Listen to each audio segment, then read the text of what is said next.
Ambalma Joliba TV News fleba nga foli ani tanu ni ambo taga da ubele jilima au bismillah ka kuna fundi gafe wala kalli keneka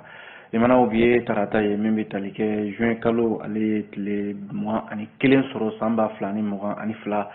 amba foka wale nyundo amba fa na udanse miya ka kuna fundi seben ni jemuka mimbi la se au ma ladala kudo dongo do ka tandene fo se jumado ma limana o miye gafe nu ya be sebe nazara kandila o kuma anw ya akanu ka ye kene ka se ka gafe nu bama yelema bamana kana no ya ngato dunga yin be bi se ka famia soro ala cogo mina o kuma asira kene ka be be fo ka be wale mando minu be ka lame radio Joliba fana sanfe Bamako ya ani segu ka ufe no amba fo dante foli mina ka bismillah kuna fundi seben ulu la kali kene ka limana u gafe ubiya minye le sore ya le biya no akumana ka bakurumbaula ako Mali Senekela u bise ka barake lafiya konna la cogo mina jamana kuntigi colonel Assimi Goita ale majin belebele ba minnu be n'u be Seneke nan kuma ko tracteur o kɛmɛ fila ni mugan ani duuru o kile dira Senekelaw ma kunungo a kɛra jamana kuntigi yɛrɛ fɛ yɔrɔ min n'u kama ko Samanko limanaw min be tali kɛ a bɛ don baara dɔ de kɔnɔna la ko min ma programme national sémencier nin tɛ dɔwɛrɛ ye Mande commune rurale kɔnɔna la kɛrɛnkɛrɛnnenya la Kulukoro ale mara kɔnɔna la baara in bɛɛ lajɛlen tɛmɛna ye o la sa min ye kalanko nasira ye lesɔrɔ ka kuma la bi a ko san laban ɲɔgɔndanw ayiwa olu daminɛna kaba min ye kapu ko ale daminɛna a yala k'a fɔ kalanden maa ba 23 ani maa 434 olu de bɛna u kanbɔ kapu ale ɲɔgɔndanw nɔfɛ ɲina ko tile 3 tasibila ayiwa o kɛra ka ɲɛsin furew ma minnu tora jalasago Bamanchu olu ka walejugu sababu la an bɛna an da don nin kunnafoni ninnu na sisan lesɔrɔ ale kɔnɔna la o mana bɔ yen le soir de Bamako bi yan Bamancha wale min kɛra ka ɲɛsin sigidalamaw ma Bayangara mara kɔnɔ ani Gawo fo ka taa se Marakala ayiwa limana wa jala k'a fɔ dɔgɔkun min tɛmɛna sisan a ko gɛlɛyara kosɛbɛ an ka jamana in kɔnɔna la yan nɔ sabu min ye maa 100 ni maa 32 ye olu de ni tora Bamanchi wale tigilamaw fɛ min ye Yad Agali ani Amadu Kufa olu ka maaw olu ka walejugu ka baara de filɛ nin min ye le soir de Bamako ye a kelen don ka halisa ɲininkali boloda a ko nin walejugu minnu filɛ nin yalima kunkolow bɛna bin wa n'o ye ɲɛmɔgɔ minnu bɛ n'olu da b'a ko la yalima maaw bɛna wuli ka bɔ u jɔyɔrɔ la wa o ye ɲininkali ye le soir de Bamako fɛ bi o mana bɔ yen min ye Nouvelle Horizon ye n'i ye jateminɛ kɛ loi électorale n'o ye an ka sariya kisɛ min n'a tara kalata ko baaraw la a kuma cayalen don kosɛbɛ nin wagati ninnu na ko min ye M5 RP jɛkulu min bɛ n'o y'a comité stratégique ye ayiwa o y'a jira k'a fɔ olu kɔni a bɛna fɔ olu ye duguma sara cɛ nin ko in na sabu olu y'a ɲini ko jamana kuntigi a kana nin ko in a kana yamaruya di baara ka kɛ ni sariya sen ye min ye Suleiman De ale min ye ayiwa sariya fɛn fɛn bɛ ta CNT kɔnɔna la ale de ye o ye commission ɲɛmaa ye ale yɛrɛ y'a jira k'a fɔ tile 8 de bɛ jamana kuntigi bolo walasa ka se ka ni sariya kofɔlen n'o ye loi électorale kura in a ka se ka bila sen kan an bɛna an da don la Nouvelle Horizon ale kɔnɔna la o mana bɔ yen l'indépendant fana bi yan limanaw ko nin ye dugukoloko kɛlɛ dɔ ye min ye jalakɔrɔba gelekɔrɔ hɛrɛma kɔnɔ ko a bɛɛ bɛ Kulukoro mara de la ko jɛkulu dɔ bɛ yen nɔ n'o ye collectif dɔ ye ayiwa a bɛna fɔ bin kɛra olu kan olu de y'a ɲini bi ko dugukolo dɔ bɛ yen nɔ a bonya bɛ se hectare 800 ɲɔgɔnna ma n'a bɛɛ lajɛlen ye forow ye ko jɛkulu dɔ bɛ yen olu y'a jira k'a fɔ ko ayiwa min ye nin foro kofɔlen ye ayiwa ko a kan ka di maa min ma a ka bɔ a dɔgɔkɔrɔ a mana bɔ yen nɔ min ye reporter ye limanaw ale fana bi yan reporter y'a jira k'a fɔ ko Mopti gouverneur n'o ye colonel Abbas Koke Danbele ayiwa ko motikaw anake olu bɛ ka tɛgɛrɛ fɔ ale bi kosɛbɛ sabu k'a ye baara minnu kɛ ayiwa baara ninnu tɛgɛdenkɔni bɛ se ka ɲɛsin a ma reporter de ka kuma don dɛ ayiwa min ye reporter kelen ka kuma la ko Fema Foot n'o ye an ka senandolatan jɛkuluba ye ayiwa tɛgɛdenkɔni kɔni bɛ ka ɲɛsin a ɲɛmɔgɔw ma bi ka sababu kɛ ayiwa tanamako caman de bɛ yen Fema Foot bɛ ka ye baara minnu na an bɛna an da don fana na reporter ale kɔnɔna la min ye lesɔrɔ ye an b'a daminɛ ni ale fasidi sɛbɛn ye a kumana lesɔrɔ y'a jira k'a fɔ ko min y'an ka sɛnɛkɛlaw ye sɛnɛkɛlaw jamana ɲɛmɔgɔw k'u y'u kɔfilɛ u la sabu min ye mansinba minnu bɛ yen n'olu de bɛ kɛ ka sɛnɛ kɛ aya n'an k'u ma ko tracteurs o 225 ɲɔgɔn na o de taara ka di aya sɛnɛkɛlaw ma jamanakuntigi fɛ colonel Asimi Goita a kilew yɛrɛ dira kunungo ntɛnɛn juin kalo tile 20 san 2022 yɔrɔ min bɛ yen n'u k'a ma programme national semencier min filɛ nin ye Samanko aya Mande commune rurale kɔnɔna la Kulukoro ale mara kɔnɔna la baara in bɛɛ lajɛlen kɛra yen nɔ k'a kɔni kɛra nisɔndiya kɛnɛba de ye ko min ye jamanakuntigi tun bɛ kɛnɛ in ka ye Choguel Kokala Mayiga premier ministre ka taa se gouvernement ma caman ma ayiwa olu tun bɛ kɛnɛ ka yen nɔ a jarala k'a fɔ ni tracteur belebeleba minnu dilen filɛ nin ni sɛnɛkɛlaw don a nafolo kasabi a bɛ se miliyari 3 ani miliyɔn 400 ɲɔgɔnna de ma nka miliyari 3 in na i mana ko gouvernement y'i jɔ ni a tilancɛ ye n'u k'a ma ko subvention a tɔ sɛnɛkɛlaw yɛrɛ b'u duruntu o kɔrɔ a jarala k'a fɔ nin ye baara in yɛrɛ tago sabanan de ye fɔlɔ o kɛra san 2015 o kɛra tago fɔlɔ la tracteur 1000 o dira o kɔfɛ tracteur 300 wɛrɛ tilala ka di digo sabanan min filɛ nin ye lesɔrɔ ka fɔ la o ye n'i ye jateminɛ kɛ tracteur minnu filɛ nin ni sɛnɛkɛ mansin belebelebaw don n'a bɛ d'i ma o k'a sɔrɔ lahalaya damadɔ bɛ yen i bɛ o kɔnɔna la hectare 20 ɲɔgɔnna o ka se ka k'i bolo ani fana min ye i ka se ka nafolo min n'a fɔra i k'o sara o 100 20 ɲɔgɔnna i ka se ka o di min ye tracteur dira maa minnu ma minnu kɛra nisɔndiyabaatɔw ye a ko siratigɛ la olu ka kuma lasela n'o ye APCAM yɛrɛ ɲɛmɔgɔba ye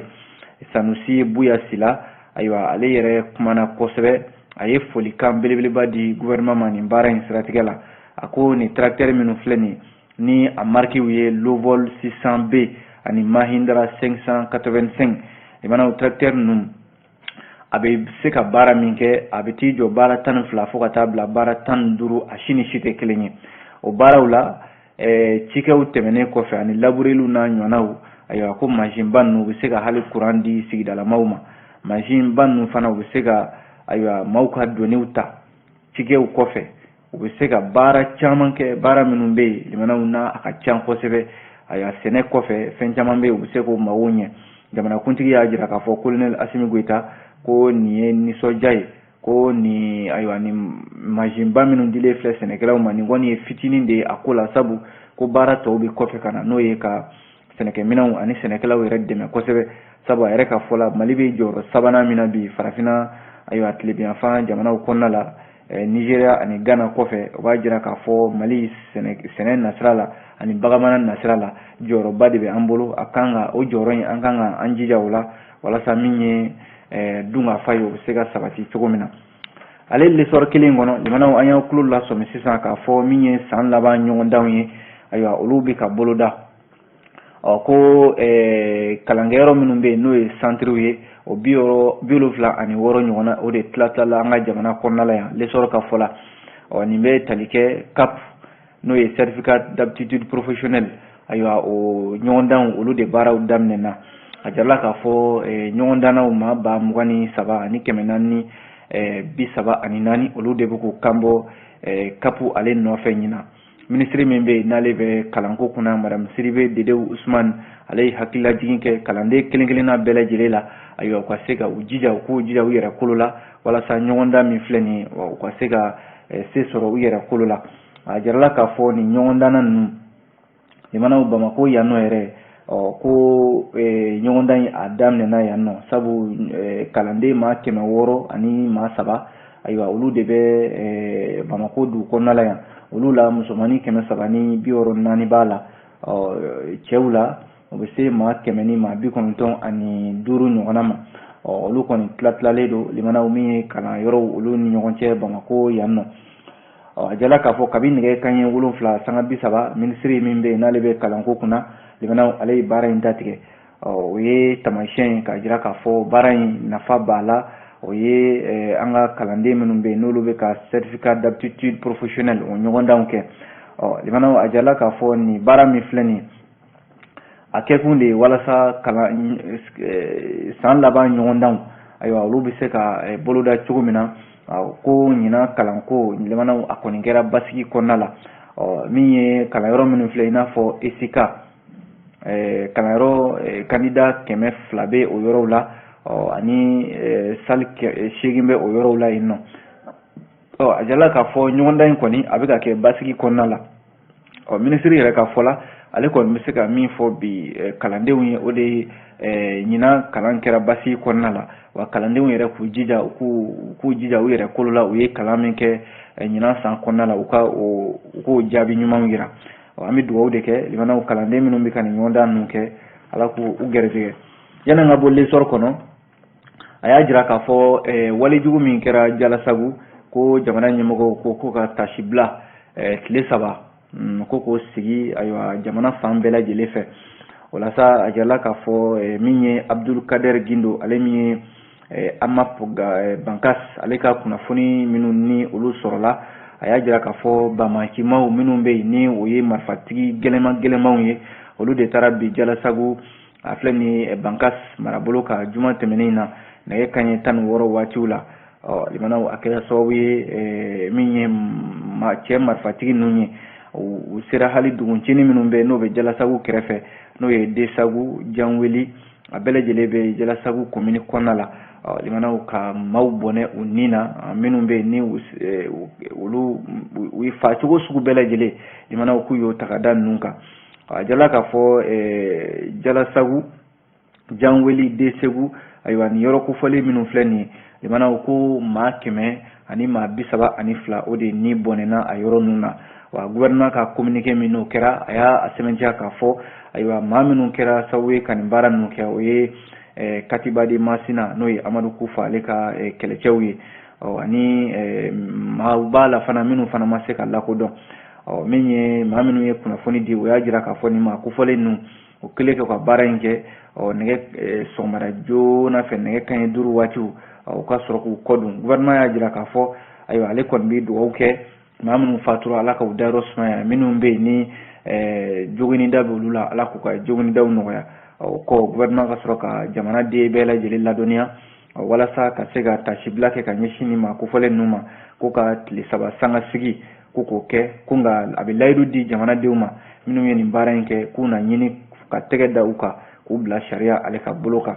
kunnafoni filɛ nin limanaw an ye ni kunnafoni ninnu bɔ lesɔr ale de kɔnɔna la n'an tora fasidi sɛbɛnw lakali la limanaw le soir de Bamako ale bi yan soir de Bamako y'a jira k'a fɔ dɔgɔkun furancɛ la n k'a fɔ dɔgɔkun furancɛ in ale gɛlɛyara kosɛbɛ an ka jamana kɔnɔna la yan a kɛra dɔgɔkun furancɛ min ye limanaw a gɛlɛyara kosɛbɛ sabu ko n'i ye Bayangara mara lajɛ ka Gawo lajɛ ka Marakala lajɛ a jala k'a fɔ bamanciw ka walejugu sera nin yɔrɔ ninnu bɛɛ lajɛlen ma soir de Bamako ka kuma la a ko lakanabaliya ni waati laban in na a ɲɔ ɲɛna kosɛbɛ Mali dugu caman na sango dɔgɔkun laban in na a ko ni jateminɛ kɛ k'a daminɛ sibiri tɛmɛnen juin kalo tile 18 ka dugu jɛ juin kalo tile 19 la bamanciw y'a daminɛ Jalasagu an bɔra k'o kuma min fɔ sisan Bankas mara la Moti mara kɔnɔna la limanaw bamanciw taara ben nin yɔrɔ kofɔlen minnu kan u ma maa si to bagan mara yɔrɔw ani u ka jigiɲɛw n'o ye balo mara yɔrɔw ye limanaw u ye tasuma don nin bɛɛ lajɛlen la k'a bɛɛ jeni wa hali u tɛgɛ dara maa o maa kan dugutigi yɛrɛ k'u tɛgɛ dara o kan u ka sɔrɔ k'o fana ɲɛnɛma minɛ k'o fana ni kɛnɛ karaba limanaw ni ɲɔgɔnna waleyaw de kɛra Jalasagu Janweli ani Desagu o tɛmɛnen kɔfɛ limanaw a jala k'a fɔ Gawo fana ni ɲɔgɔnna waleya fana kɛra ye commune min n'a tɔgɔ ye ko Injawaj ani dugu min bɛ n'u kama ko Imas ko bamanciw taara bɛ o dugu sigibaw fana kan limanaw maa 20 ɲɔgɔnna ayiwa olu fana fara o yɔrɔ kofɔlen na yen nɔ fasidi sɛbɛn in ka fɔ la soir de Bamako ka fɔ la ko hali min bɛ tali kɛ o waati kelen Segu mara fana na Marakala dugu kɔnɔna la yen a jala k'a fɔ ko bamanciw taara bɛ Marakala dugu fana kan min ye duguma kelen ye u y'o bɔnɛ o ni na ani gendarme kelen limanaw a bɛ maa hakili jigin mun na k'a fɔ halisa min ye lakanabaliya ye limanaw halisa ale bɛ k'i sɔn Mali kɔnɔna la yan nɔ duguncinin tɛ duguncinin ye duguba tɛ duguba ye ayiwa ko nin waleya ninnu ale bɛ ka lama MINUSMA fana ye kibara ime ale ko ale bi ka kibaraw mɛ da caman na k'a fɔ ayiwa ni walejugu ninnu bɛ ka lamaga Mali kɔnɔna la yan nɔ olu y'a jira k'a fɔ u bɛ nin walejugu ninnu kɔn kosɛbɛ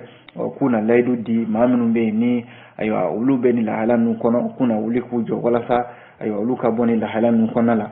min ye dɔngɔnɔw ka jɛkuluba n'o ye Jina Dogon ye ale fana ye bataki kɛ kunungo k'a fɔ nin wale minnu filɛ nin ka kɛ jamanaw k'u b'a kɔn fo ka se a dan na u bɛ jamana ɲɛmɔgɔw wele kɛrɛnkɛrɛnnenya la jamana kɔnɔna la ani kɛrɛnkɛrɛnnenya la min ye Jalasagu mara kɔnɔna la wale minnu kɛra ye jamanaw ka ɲini u ka nin maa kofɔlen ninnu u ka tɛgɛ kɛ u la. Le soir de Bamako ka kunnafoni na yan'an ka kuncɛ ko ɲininkali kɛlen don n'a sɔrɔla ayiwa maaw bɛna bɔ u jɔyɔrɔ la n'o ye ɲɛmɔgɔw ye sabu ni walejugu minnu filɛ nin ka kɛ jamanaw a bɛ maa hakili jigin Ogosagu ani Sobanda de la yɔrɔ hadamadenya hakɛ tana tiɲɛna nin yɔrɔ ninnu na kosɛbɛ maaw bɔnɛna u ni na cogo sugu bɛɛ lajɛlen la jamanaw a kuma yɛrɛ dɔw fɔ man di a jala k'a fɔ kɔsa in na Baɲangara ni Bankasi lajɛ jamanaw tiɲɛ yɛrɛ la ni du fila ni ɲɔgɔn cɛ Bamanciw ka walejugu a ka ca nin yɔrɔ ninnu na kosɛbɛ kuma bɛɛ an ka sigi sanga bonda la jamanaw ko bibi na ayiwa min ye jamana ɲɛmɔgɔw ye u kan ka u sigi ka miiri k'a dɔn k'a fɔ minnu yɛrɛ bɛ n'olu bɛ fanga la bi n'o ye finitigiw ye ayiwa u k'a dɔn k'a fɔ ayiwa jamanadenw tɛ se ka to kuma bɛɛ ɲɛjibɔ la ani sangasigi la k'a fɔ ayiwa an ka maaw fara walima an ka maaw tora la an ka maaw joginna kuma bɛɛ ka to nin kuma la jamana ɲɛmɔgɔw kan ka ayiwa fɛɛrɛ kuraw tigɛ fɛɛrɛ minnu bɛ kɛ sababu ye halisa min ye ni Bamancimaa ninnu ye u bɛ se ka kɛlɛ cogo min na jamanaw ko waati min na nin kuma bɛ ka fɔ o y'a sɔrɔ Bamanciya wale min kɛra Jalasagu o dongo jako kunnafoni kun dira a waati la hali Dana Amaseko maaw olu yɛrɛ kun ye kunnafoni di k'a fɔ Bamanciw bɛ munumunu na nin yɔrɔ in na ko hali dugu sigibaa minnu bɛ Jalasagu fanfɛlaw la olu fana ye kunnafoni di k'a fɔ ayiwa an kɔni sɔminen don k'a fɔ Bamanciw b'an ka nin yɔrɔ kofɔlen ninnu na a y'a lajɛ a ka dɛmɛ don an ma joona sabu se tɛ an ye dabali t'an ye maramafɛn t'an bolo jango k'a fɔ an b'an yɛrɛ lafasa jamanaw n'a fɔra o kunnafoni dira nka fɛn ma se ka bɔ o la ɲininkali kɛlen don soirée Bamako kɔnɔna la bi n'a sɔrɔla maaw olu bɛna wuli ka bɔ u jɔyɔrɔ la nin ko in na kunnafoni filɛ nin dɛ jamanaw an ye nin bɔ soirée Bamako de kɔnɔna la o mana bɔ yen an bɛ don Nouvelle Horizon ale kɔnɔ Nouvelle Horizon kumana Nouvelle Horizon y'a jira k'a fɔ o dongo sariya kura min taara CNT Conseil national de transition fɛ n'a bɛ tali kɛ an ka sariya kalatakow bɛɛ lajɛlen kan jɛkulu min bɛ yen n'o ye M5 RFP Mouvement du 5 juin Rassemblement des forces patriotiques ale y'a jira k'a fɔ ko ni sariya kura min taara nin ye ni CNT maaw ye a kɔnɔna ko k'a jɛ kosɛbɛ yɔrɔ u ye a bɛ fɔ min ma ko amendement o 92 ɲɔgɔnna u y'o de ta a ko la ka se ka sariya in k'a ko k'a jɛ ka sɔrɔ k'a kɛ sariya ye nka min bɛ tali kɛ M5 RFP ale bɛ n'a fɔ ale fɛla tɛ nin sariya kofɔlen ye dɛ sabu M5 RFP y'a jira k'a fɔ olu a bɛ n'a fɔ olu ye duguma sara cɛ nin ko in na a bɛ n'a fɔ olu fɛla ma ta nin ko in na M5 RFP ko bi olu bɛ min ɲini jamanakuntigi fɛ n'o ye colonel Asimi Goyita ye sabu ko in bɛɛ bɛ laban ale de bolo ayiwa sariya mana ta CNT fɛ a bɛ taa di ale de ma ale b'a fɔ sɔn kɛra ma baara ka kɛ n'a ye n'u kama ko promulgation baara min filɛ nin ni o kan ka promulguer dɛ jamanaw jamanakuntigi ko tɔ b'ale de bolo M5 RFP ayiwa ko u b'a ɲini jamanakuntigi fɛ ko a kana nin sariya kofɔlen a kana a bila sen kan baara ka kɛ n'a ye u ye sɛbɛnni dɔ kɛ n'u kama ko memorandum o sɛbɛnni yɛrɛ kɔnɔna la u y'a ɲini jamanakuntigi fɛ ko hali CNT kofɔlen min ye nin ye jamanaw ko ka CNT ko k'a lajɛ ka a kɔnɔna ka falen k'a ko ka jɛ maa kuraw olu ka se ka don a kɔnɔna la k'a bɛ n'a fɔ M5 RFP laɲini wɛrɛ de b'u bolo laɲini min ni o ye olu ka fɛɛrɛ kuraw de b'u bolo fɛɛrɛ minnu bɛ se ka kɛ sababu ye olu ka maaw bɛ se ka don CNT kɔnɔna la jamanaw a ma kɛ kɔnɔbara ko ye sa wa n kɔnɔ ka fa walima n ka jɔyɔrɔ sɔrɔ fasiri de ka kuma ye nin ye dɛ k'u k'a dɔn k'a fɔ jamanakuntigi yɛrɛ dun ye maa ye ale tɛ maa ko la ayiwa a bɛ jamana ko de la n'a fɔra k'a fɔ nin sariya kura min n'a taara nin ye jamanaw k'a tɛ se ka kɛ i b'a fɔ ko maa ko k'a kɛ de ayiwa an hakilila ma ta ko ka sariya in ko k'a bɔ a ma jamanaw ko jamanakuntigi tɛ o maa ye Nouvelle Horizon ka kuma y'o ye onga limanaw ka se ka nouvelle horizon kelen ka kuma kuncɛ o sariya kelen kun kan jɛkulu min bɛ n'ale de bɛ a kuma fɔ n'ale de bɛ a ko bɛɛ lajɛlen ta an ka députés tu la n'o ye commission loi ye o ɲɛmaaba Suleiman D ale tun bɛ jabaranisoba kan kari tɛmɛnen juin kalo tile 19 conseil national de transition bolofara min bɛ yen n'o ɲɛsinnen don sariya ko ma n'o ye commission loi ye Suleiman D ale de bɛ o ko ɲɛma limanaw ale tun bɛ jabaranisoba kan ka ɲɛfɔli caman kɛ ni sariya ko in tɔgɔ in na ayiwa a ko yɛrɛ tara cogo min na Suleiman D ka kuma la baara in tara cogo min na a y'a ɲɛfɔ a ko loi électorale min filɛ nin na a ko tara ka da olu bolokɔrɔ a ko kabi décembre kalo de la limanaw min ye gouvernement ye a ye laɲini kɛ ko ka min ye loi sariya kura ta n'o ye projet de loi ye a jala k'a fɔ décembre kalo tile 3 san 2021 ni sariya kofɔlen a bilala olu ka tabali kan CNT yɛrɛ ka se ka sigi a ko kunna limanaw k'o kɛra décembre kalo tile 6 san 2021 Suleiman D ka fɔ la ko in kɛra i n'a fɔ olu ye ko in kɛra i n'a fɔ ko in ayiwa a gɛlɛyara gouvernement tun bɛ fɛ ka baara gɛlɛya olu bolo de olu CNT sabu sariya kura in limanaw ko n'i y'a kɔnɔ ko lajɛ sariya kisɛ minnu bɛ n'o ye articles ye o 225 olu de kun dada bɛ ɲɔgɔn ka sariya kofɔlen in kɔnɔ limanaw ko sariya in a kɔnɔ ko kun ka ca a fereke ɲaminen don olu kun tɛ se ka sigi nin ko kunna k'a fɔ ayiwa a nana cogo min na an bolo wuli k'a fɔ an sɔnna a ma k'olu kun tɛ se ka sɔn o ma ten u ka sɔrɔ ka wuli ka jɔ kɛ ayiwa limanaw jɛkulu tɛ jɛkulu la ka wuli ka bɛɛ sɛgɛrɛ u ye maa 200 ni jɛkulu 260 ɲɔgɔn na limanaw minnu ye maabaw ye minnu kan ka lamɛn jamana kɔnɔ u sera olu de ma ko olu ɲininka u hakilila la ni sariya kofɔlen in na ayiwa Suleiman D ka fɔla olu ɲininkali dɛ limanaw bɛɛ ka sɔrɔ k'i ta fɔ a la u ka sɔrɔ ka n'i y'a ye ko ayiwa samasamani bɔra a ko la Suleiman D ka fɔla ko samasamani kun tɛ k'a fɔ ayiwa CNT bɛ fɛ ka gouvernement jɔ a yɛrɛ la walima ka gouvernement bɔ a dabolo kan walima gouvernement ye min fɔ k'a fɔ a b'a gouvernement ka kuma laɲini ka a bɔ a dɔgɔ kɔrɔ k'o tɛ ko n'i ye sariya ninnu lajɛ sariya 6 b'a la i n'a fɔ article 7 article 33 article 65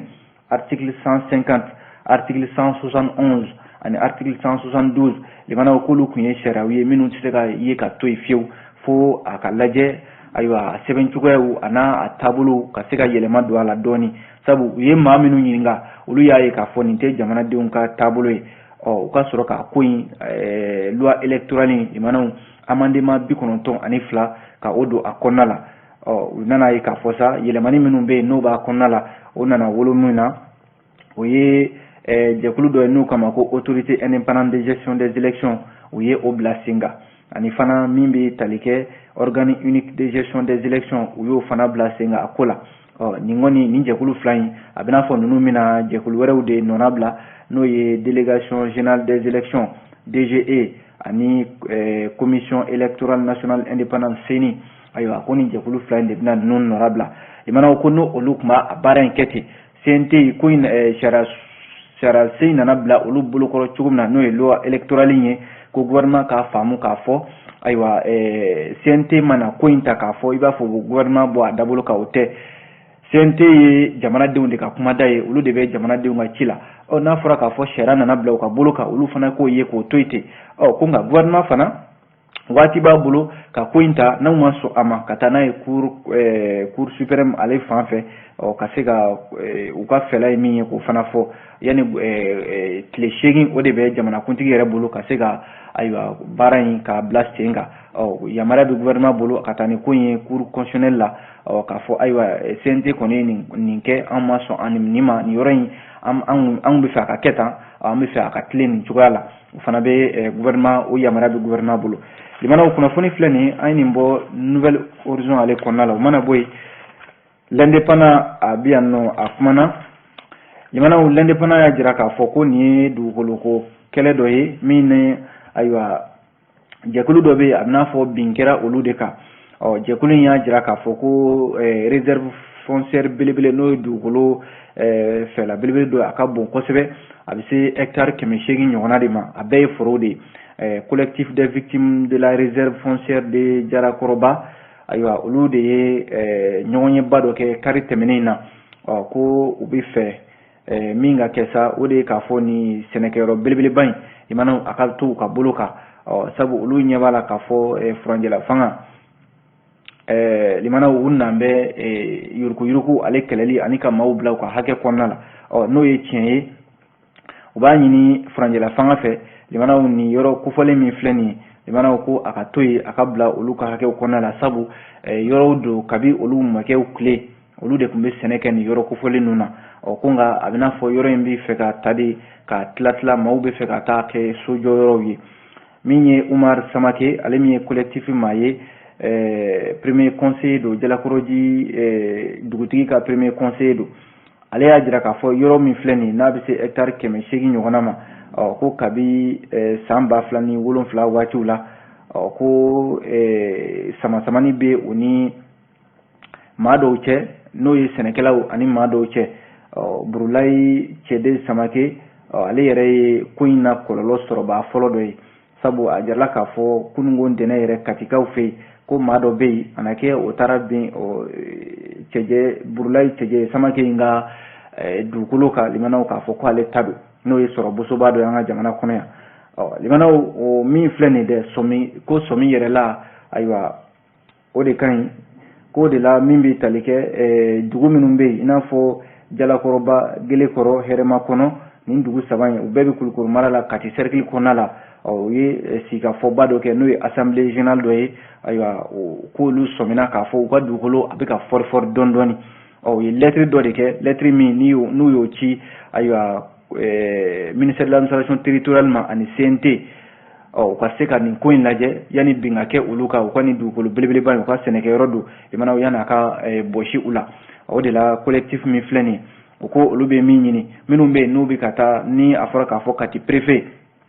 o de kɛlen don ka papier bɔ yɔrɔ in na alimanaw k'a fɔ k'u bɛna a ta k'a yɛlɛma k'a don u ka k'a don maaw bolo maa minnu bɛ yen ni olu ta tɛ yɔrɔ in ye u ka wuli k'u jɔ joona u ka se ka don u ni nin dugukolo suɲɛna ninnu ɲɔgɔn cɛ ko n'o tɛ limanaw n'a ko nana wolo ko wɛrɛ la a bɛ sɔn ka kɛ tiɲɔgɔnya ye dɛ ayi an tɛ ala deli o la l'indépendant de ka kuma ye nin ye an b'a kuncɛ ni min ye limanaw o ye Fatidi Sɛbɛn le reporter kumana limanaw a y'a jira k'a fɔ ko an ka senna ndolantan kulu min bɛ yen n'o ye FEMAFOOT ye Fédération Malienne de Football limanaw Fédération Malienne de Football kɔnɔna la bi a jiralen bɛ k'a fɔ ko gɛlɛya b'a kɔnɔna la gɛlɛya in tɛ dɔwɛrɛ ye dɛ limanaw ko club ligue majoritaire min bɛ Kayi Kulukoro Segu Tɔnbɔkutu ani Kidal ayiwa a na kɛ olu sɛbɛkɔrɔ diminen don FEMAFOOT kɔrɔla la bi tarata tɛmɛnen juin kalo tile 14 san 2022 ayiwa k'u ye kunnafoni kɛnɛ dɔ sigi kunnafoni kɛnɛ in kun tɛ dɔwɛrɛ ye ka kunnafonidilaw ladɔnniya ligue majoritaire ɲɛma Sala Babi ayiwa ko nin waati in na a bɛ n'a fɔ ko sariya dɔw tara mars kalo tɛmɛnen san 2022 ko o sariya ninnu olu bɛ dankari kɛ FEMAFOOT a ka sariyaw la kosɛbɛ min bɛ tali kɛ FEMAFOOT ɲɛmaaba n'o ye Mamutu Ture n'u kama Bavi ye yɔrɔ ale ni Sala Babi fo ka taa se o ye Tɔnbɔkutu ligue président ye Aba Mahamani olu ka fɔ la ko n'i ye Mali ndolantan to nin cogoya la bi ayiwa Mamutu Ture Bavi n'ale bɛ ɲɛmɔgɔya la limanaw k'u b'o sira min kan sira in o bɛ sɔn ka taa se yɔrɔ min n'a bɛ sɔn ka gɛlɛya u bolo kosɛbɛ sabu ko comité de normalisation min bɛ FIFA kɔnɔna la ale yɛrɛ tun ye a ɲini ko ka FEMAFOOT ko ka a sariyaw ko ka jɛ sabu ko FEMAFOOT ɲɛmɔgɔw bɛ fɛ ka baara min kɛ k'u kana baara in kɛ kelenna ko ye u k'a lajɛ u ka ligue majoritaire minnu bɛ yen n'olu bɛ an ka nin dugu ninnu na i n'a fɔ min ye Tɔnbɔkutu Segu Kulukoro ani Kidal fo ka taa se Kayi ma ayiwa ko k'u wele k'u ɲininka u kana baara kɛ u kelen na ko nka u nana ye k'a fɔ ayiwa baara in bɛ ka kɛ kelenna ko de ye ko dɔwɛrɛ tɛ olu minnu bɛ yen n'olu ye ligue majoritaire ye u bɛ fɛ ka olu sen de bɔ sabu ko Bavi ni ninnu dɔw tɛ ɲɔgɔn kan fɔ olu ka se ka bɔ Bavi senkɔrɔ walasa a bɛ se ka fɛɛrɛ ka kow ma cogo min na